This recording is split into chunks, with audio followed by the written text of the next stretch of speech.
नमस्कार student, Gurugram teacher training college Chakmal जिला में आपका स्वागत है।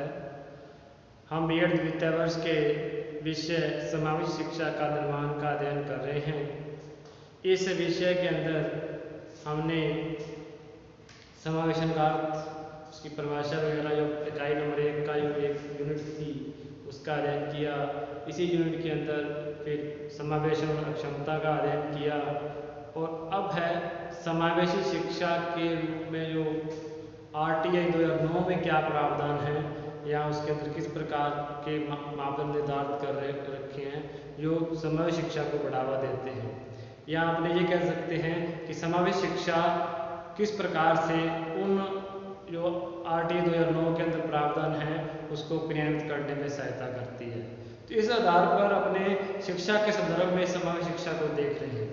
इस पाठ्यक्रम में जो समावेशी शिक्षा के निर्माण के अंदर आरटीआई 2009 का जो अध्ययन कर रहे हैं उसका जो अध्ययन करने का वो उद्देश्य यही है कि समावेशी शिक्षा के संदर्भ में या समावेशी शिक्षा के रूप में आरटीआई 2009 शिक्षा का अधिकार 2009 निःशुल्क अनिवार्य शिक्षा का अधिकार किस प्रकार से मदद करता है और किस प्रकार से समावेशी शिक्षा है वो उस उद्देश्यों को जो आरटीआई 2009 में निर्धारित किए हैं उसका पूरा करने के लिए प्रयास करती है।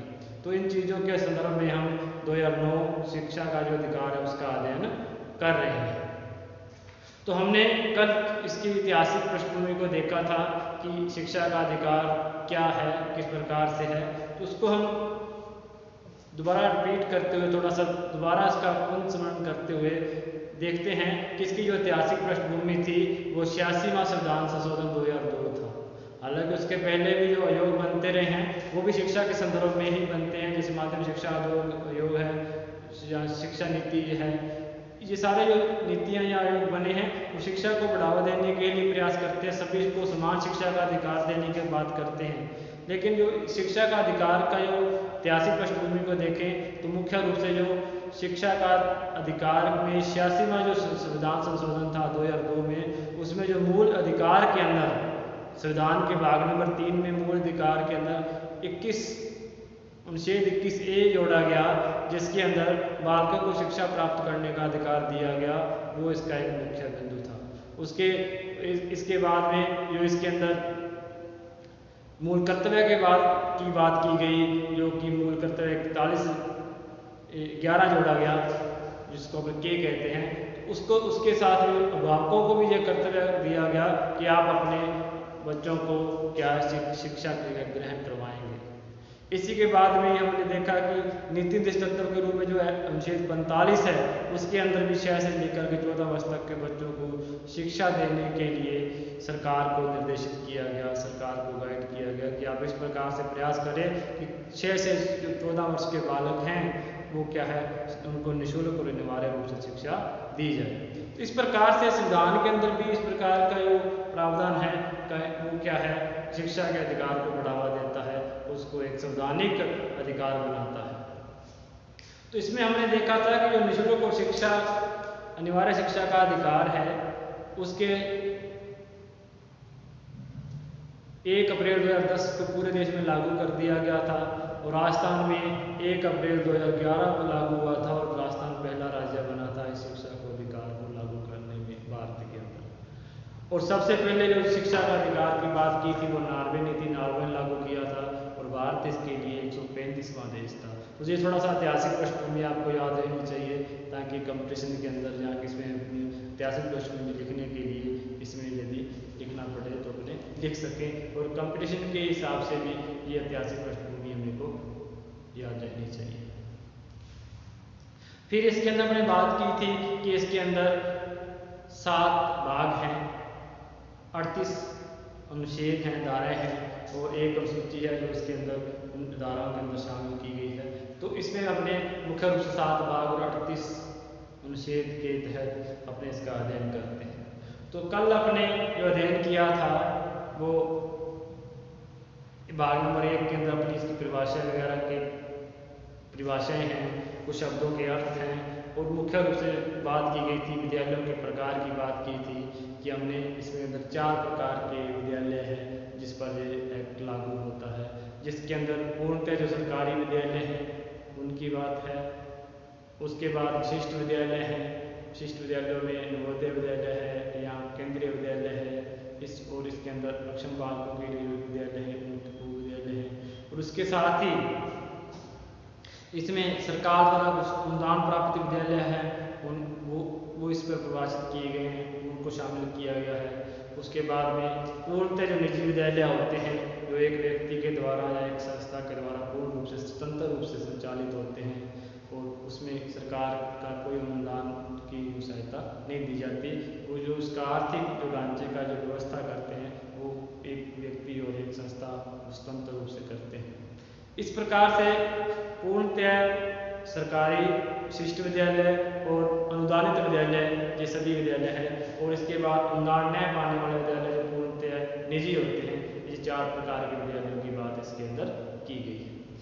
अध्याय 2 के अंदर जो मुख्य रूप से निःशुल्क और अनिवार्य शिक्षा का प्रावधान किया गया है, इसमें जो मेन बात है कि बच्चों को 6 से लेकर के 14 वर्ष तक का जो बालक है चाहे बालिका हैं, उसको निःशुल्क और अनिवार्य रूप से शिक्षा दी जाए। उनके लिए शिक्षा अनिवार्य हो और बिल्कुल ही निःशुल्क हो, इस प्रकार की बात इसके अंदर की गई है। तो इसके लिए कोई भी विद्यालय है वो गैस का शुल्क नहीं लेगा, और इसके अंदर बच्चों को आयु के आधार पर प्रवेश दिया जाएगा। मान लो कोई बालक है, वो अपनी एज के हिसाब से विद्यालय नहीं जा पाया है, अब वो अपनी एज बड़ा हो गया है, जिस प्रकार से मान लो 5वीं साल से वो या 5वें वर्ष से वो स्कूल जाना शुरू नहीं हुआ, तो आज वो 10 वर्ष का हो गया, तो बीच वाली जो कक्षाएँ थी उसकी पहली, दूसरी, तीसरी या चौथी कह लें, वो उसको नहीं पढ़ी है। तो अब वो वर्तमान में यदि स्कूल जाना चाहता है और उसको प्रवेश चाहता भी है, उसको प्रयास भी करना है कि वो स्कूल में पढ़े। ये भी एक शिक्षक का दायित्व है, विद्यालय का दायित्व है कि उन बच्चों को भी नामांकित करे, इंगित करे कि कौन से विद्यालय बच्चे हैं जो कि 6 से लेकर 14 वर्ष तक के बच्चे हैं जो अभी तक विद्यालय नहीं गए, उनको विद्यालय से जोड़ना है। ये इस एक्ट का जो प्रावधान है, उसके अंदर उन बच्चों को अनिवार्य रूप से विद्यालय में लाया जाए, उसका प्रवेश दिया जाए, प्रवेश भी उसकी एज के हिसाब से दिया जाए। ऐसा नहीं कि उसने पहले नहीं पढ़ा तो उसको पहले क्लास में बिठा दें, ऐसा भी नहीं। उसको एज के हिसाब से उस एज के बालकों के अकॉर्डिंग किस कक्षा में वो होना चाहिए, उसी कक्षा में बिठाया जाए। ये है एज के हिसाब से या आयु के हिसाब से प्रवेश देना। तो इसके अंदर क्या है, यदि बच्चा 8 साल का है तो यदि हम 5 साल के अंदर पहले में प्रवेश देते हैं तो 8 साल का अमूमन आपको तीसरी क्लास के अंदर प्रवेश होना चाहिए, तो उसको तीसरी क्लास में बिठाया जाएगा। 10 साल का उसको लगभग 5वीं क्लास में बिठाया जाएगा, और जो उसने शिक्षा ग्रहण नहीं की है उसको अतिरिक्त कक्षाओं में लगा करके अतिरिक्त प्रयास करके उसको उस ज्ञान को या उस जो गैप को है वो भरने का प्रयास किया जाएगा। इसी प्रकार से शिक्षा जब तक किसी भी बालक को प्रवेश देने से मना नहीं कर सकते। आप बालक को क्या है प्रवेश विद्यालय के अंदर प्रवेश आवश्यक रूप से देना पड़ेगा और आवश्यक रूप से उसको प्रवेश दिया जाएगा। और जब तक उसकी प्रारंभिक शिक्षा 8वीं तक की शिक्षा पूरी नहीं होती तब तक उसको निकाला नहीं जा सकता। इस प्रकार के जो प्रावधान है वो अध्याय 2 के अंदर दिए हुए हैं। इसी के बाद में विद्यालय में यदि एक विद्यालय के अंदर उसकी प्रारंभिक शिक्षा का पूरी होने की व्यवस्था नहीं है तो उसको स्थानांतरण भी किया जाएगा। तो उसके लिए विद्यालय की प्रबंधक है या प्रबंधन है वो उसकी मदद करेगा, और आगे वाला भी उसकी स्थानांतरण में क्या है उसका सहयोग करेगा जो जिसमें विद्यालय में वो जाना चाहता है। इस प्रकार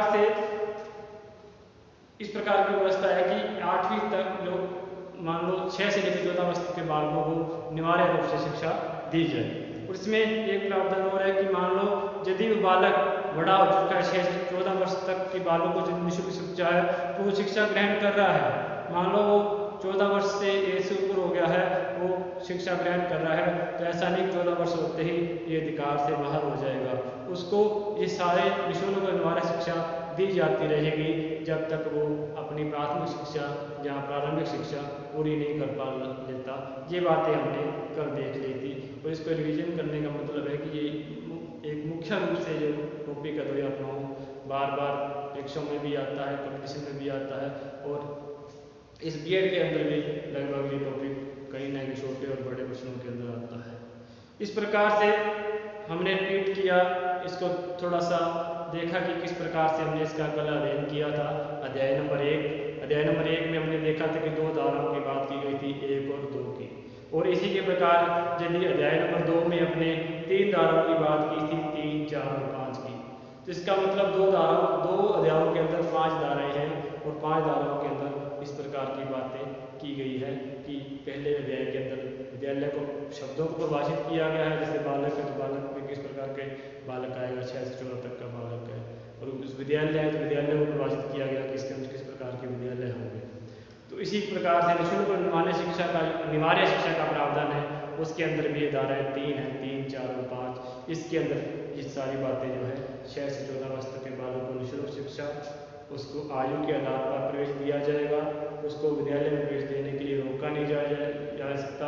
जाति, लिंग, भाषा के आधार पर उसको किसी भी आधार पर उसको प्रवेश देने से आप नहीं रोक सकते। उसको तब तक विद्यालय से निकाला नहीं जा सकता जब तक उसकी प्राथमिक शिक्षा या प्रारंभिक शिक्षा पूरी नहीं हो जाती। और इसी प्रकार से यदि प्राथमिक शिक्षा एक विद्यालय में सुविधा नहीं है, दूसरे विद्यालय में जाने के लिए वो उसके जो विद्यालय की प्रबंधन समिति है या प्रबंधक है उसकी सहायता करेंगे, उसमें किसी प्रकार का भेदभाव नहीं करेंगे। इस प्रकार से हमने 2 अध्याय देखे थे। आज हम अध्याय नंबर 3 देखेंगे कि इसके अंदर सरकार के क्या उत्तरदायित्व है। सरकार और जो लोकल प्रशासन है वो उसका क्या उत्तरदायित्व है कि इसके अंदर बच्चों को निःशुल्क और अनिवार्य शिक्षा देने के लिए किस प्रकार से वो प्रयास करें कि बच्चे निःशुल्क और अनिवार्य शिक्षा ग्रहण कर पाए। तो आज हम अध्याय नंबर 3 को अध्ययन करेंगे। अध्याय नंबर 3, तो इसमें जो नाम है सरकार के उत्तरदायित्व।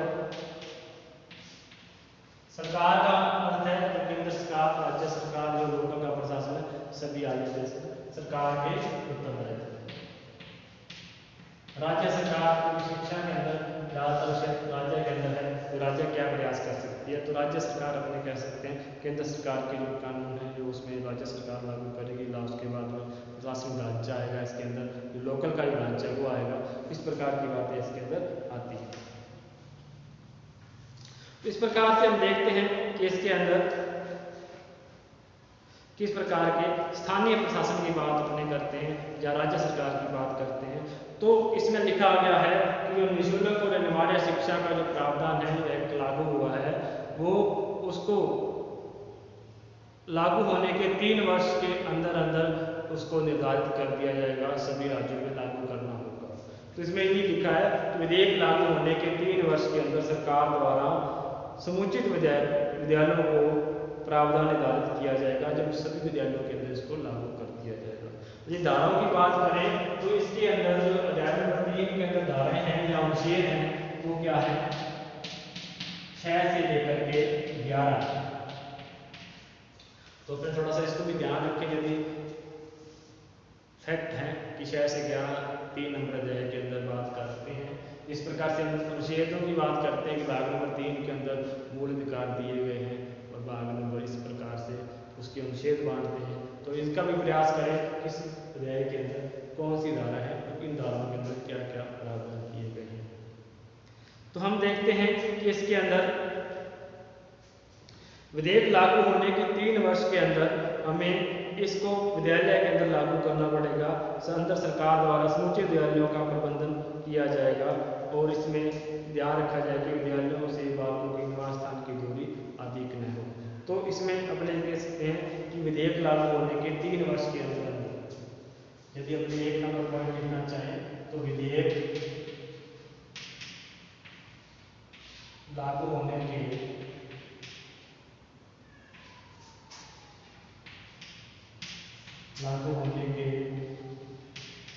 3 वर्ष के अंदर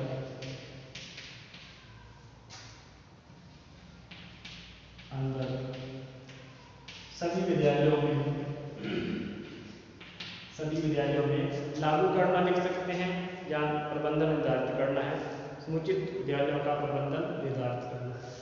3 वर्ष के अंदर सभी विद्यालयों में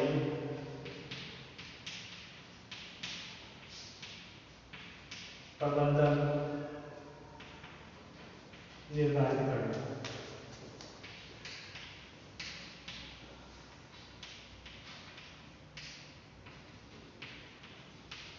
इसके लिए अपने कह सकते हैं इसको 3 वर्ष के अंदर अंदर अपने इसको विधेयक को प्रत्येक विद्यालय के अंदर लागू करना है। दूसरा है कक्षा 1 से लेकर के 5 तक। मान लो बालक है कक्षा 1 से लेकर के 5 तक का बालक है, प्राइमरी लेवल का है, तो उसके लिए निर्धारित किया गया है कि उसके लिए कम से कम उस एरिया जिस एरिया में वो रह रहा है तो उसके लिए जो प्राथमिक विद्यालय है वो कम से कम 1 किलोमीटर के अंदर अंदर हो, उसको 1-3 किलोमीटर से दूर न जाना पड़े। इस प्रकार की व्यवस्था की गई है कि विद्यालय को बच्चों को चिन्हित किया जाए और उसके लिए उसी प्रकार का उस बालक के 1 किलोमीटर के दायरे में क्या है प्राथमिक शिक्षा की व्यवस्था की जाए। तो इसमें 2 नंबर पॉइंट है कक्षा 1 से लेकर के 5 तक। कक्षा 1 से 5 तक के बच्चों के लिए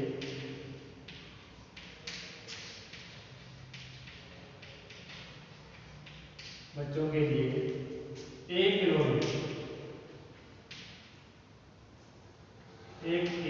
किलोमीटर के दायरे में विद्यालय, तो 1 किलोमीटर के बाद विद्यालय न हो इस प्रकार की व्यवस्था सरकार को करनी है। सरकार का उत्तरदायित्व बनता है कि कम से कम प्राइमरी जो स्कूल है वो बालक के 1 किलोमीटर के दायरे में हो। इसके बाद में आगे है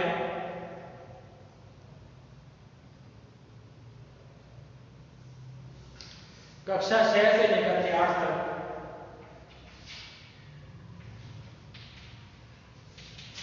6 से 8 तक के बच्चों के लिए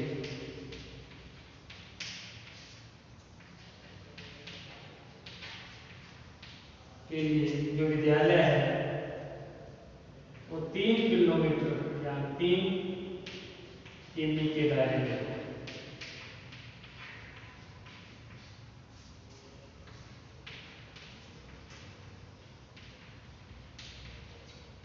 तो इसका मतलब है कि 1 से लेकर के 5 तक के बच्चों के लिए तो 1 किलोमीटर के अंदर दायरे के अंदर विद्यालय होना आवश्यक है, और 6 से लेकर के 8 तक के बच्चों के लिए क्या है 3 किलोमीटर के दायरे में होना विद्यालय आवश्यक है। अब जो बात आती है समावेश शिक्षा की, समावेश शिक्षा के अंदर जो निष्पक्षता की बात की जाती है, अक्षमता की बात की जाती है, तो इसके अंदर सरकार का उत्तरदायित्व बनता है कि जो अक्षम बालक है उसकी निष्पक्षता के कारण विद्यालय में नहीं आ सकता, चलकर नहीं आ सकता, तो उसके लिए एक समुचित व्यवस्था की जाए, वाहन की व्यवस्था की जाए, उसके लिए और जो उचित साधन है उनकी उपलब्धता की जाए।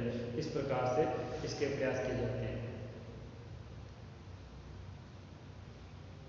तो इसमें जो नंबर 4 है जो निःशक्त जो अक्षम बालक हैं उनके लिए,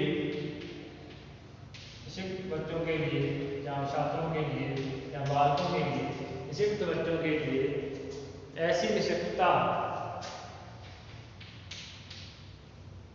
बच्चों के लिए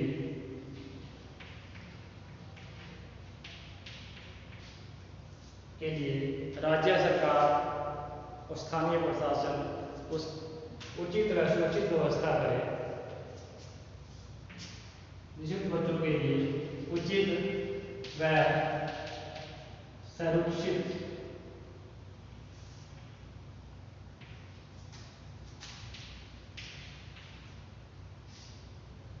व्यवस्था करे,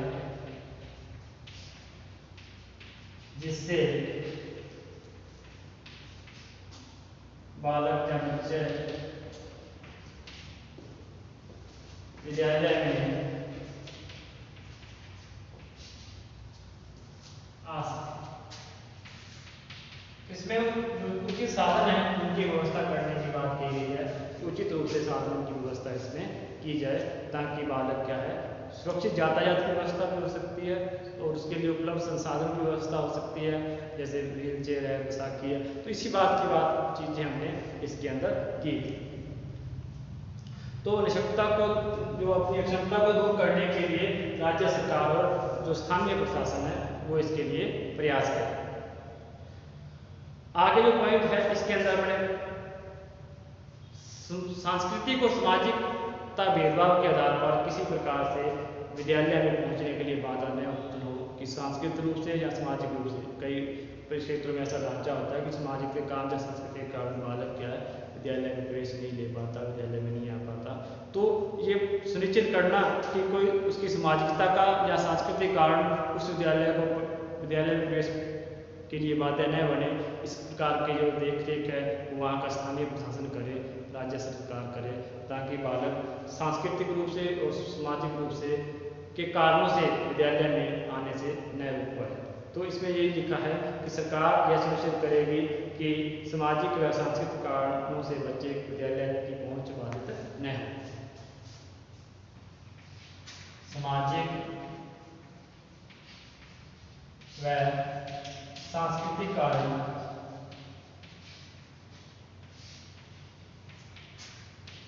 बच्चे की विद्यालय से पहुंच बाधित नहीं करे। ये सरकार का उत्तरदायित्व है कि वो ये सुनिश्चित करे कि सामाजिक कारण और सांस्कृतिक कारण है तो इसके जो है वो बच्चे को विद्यालय की पहुंच से दूर न करे। ये निर्धारित करना स्थानीय प्रशासन का उत्तरदायित्व है।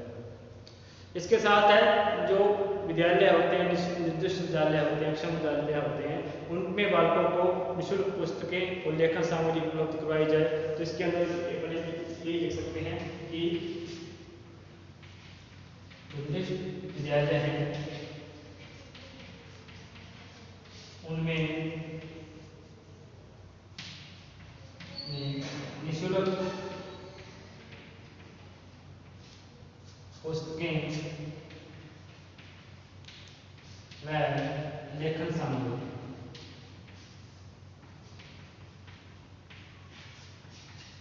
और इसी के साथ ही जो सातवां पॉइंट अपने करेंगे कि जो अक्षम बालक हैं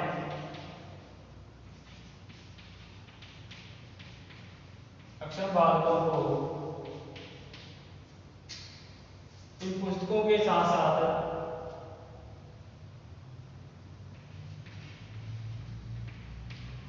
निःशुल्क पुस्तकें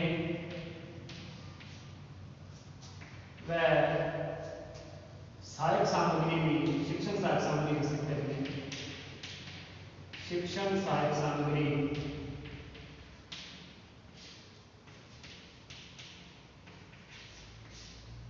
भी निःशुल्क उपलब्ध करवाई। इस प्रकार से हम देखते हैं कि जो अक्षम बालक हैं उनके लिए पुस्तक आदि की व्यवस्था भी निःशुल्क रहेगी और इसके साथ ही शिक्षण सहायक सामग्री भी निःशुल्क रहेगी। इसी अध्याय के अंदर बात की गई है कि अपने जो शाला मानचित्र होता है, शाला मानचित्र पे बच्चों को इंगित किया जाए जो बच्चे अभी तक विद्यालय में नहीं जा पा रहे, विद्यालय में नहीं जा पा रहे उनको चिन्हित किया जाए। इसमें सामान्य बालक भी है, निःशक्त बालक भी है। उन चिन्हित करने के बाद में वहाँ पर उसको प्रवेश दिलाया जाए और यदि वहाँ पर व्यवस्था नहीं है विद्यालय की तो विद्यालय को स्थापित किया जाए, विद्यालय उसमें विद्यालय वहाँ पर खोला जाए ताकि लोग बच्चे पढ़ सकें। तो इसमें यही है कि शाला मानचित्र के द्वारा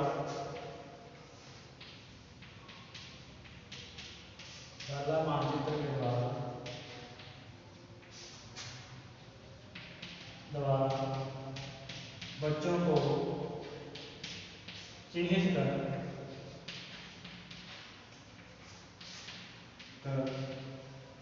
आवश्यक हो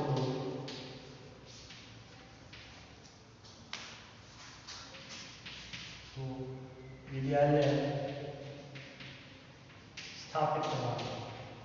ये सरकार का दायित्व है, स्थानीय प्रशासन का दायित्व है कि वहाँ पर शाला मानचित्र के द्वारा प्रत्येक वर्ष, शाला मानचित्र के द्वारा यहाँ पर देख सकते हैं प्रत्येक वर्ष बच्चों को चिन्हित कर आवश्यक हो विद्यालय स्थापित करना। ये क्या है, वहाँ के राज्य सरकार का दायित्व है और वहाँ के स्थानीय प्रशासन का दायित्व है। इसी प्रकार से किसी भी बालक को जाति, लिंग, वर्ग के आधार पर किसी प्रकार का भेदभाव नहीं किया जा सकेगा। तो इसमें यही है कि सरकार का दायित्व है कि सरकार ये सुनिश्चित करे कि इस पर किसी भी बालक के साथ किसी प्रकार का भेदभाव नहीं किया जाए। तो सरकार का दायित्व है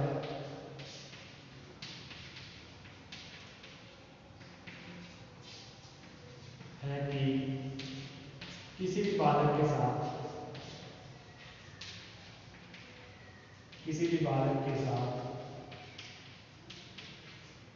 बालक क्षमता है, तो बालक का मतलब सभी छात्र छात्राओं से है, उसके अंदर सभी जो विद्यार्थी है, चाहे वो पुरुष, इसमें बालक है चाहे बालिका है, तो बालक के साथ जाति,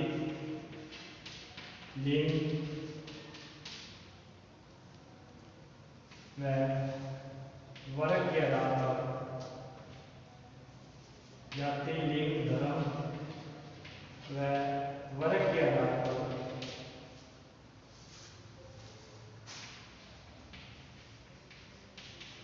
भेदभाव नहीं किया जाए, भेदभाव नहीं किया जाए।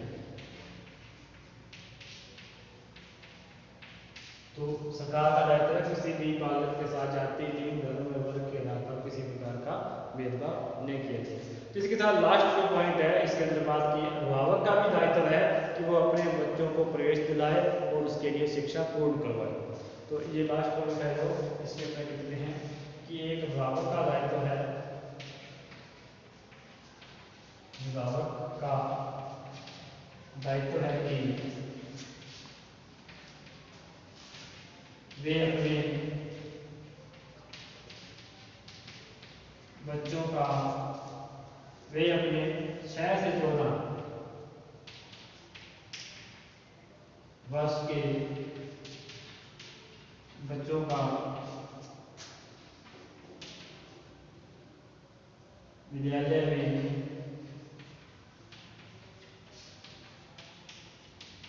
प्रवेश दिलाएं व शिक्षा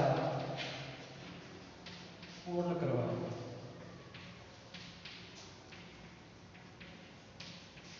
तो इसमें ये लिखा है कि अभिभावक का दायित्व है कि उसमें 6 से 14 वर्ष तक के बालक हैं उनके लिए काम, उसको प्रवेश दिलाना ही नहीं है बल्कि उसके लिए उसकी शिक्षा भी पूर्ण की जाए। तो इसके लिए ही आज हमने अध्याय नंबर 3 के अंदर सरकार के दायित्वों के बारे में अध्ययन किया।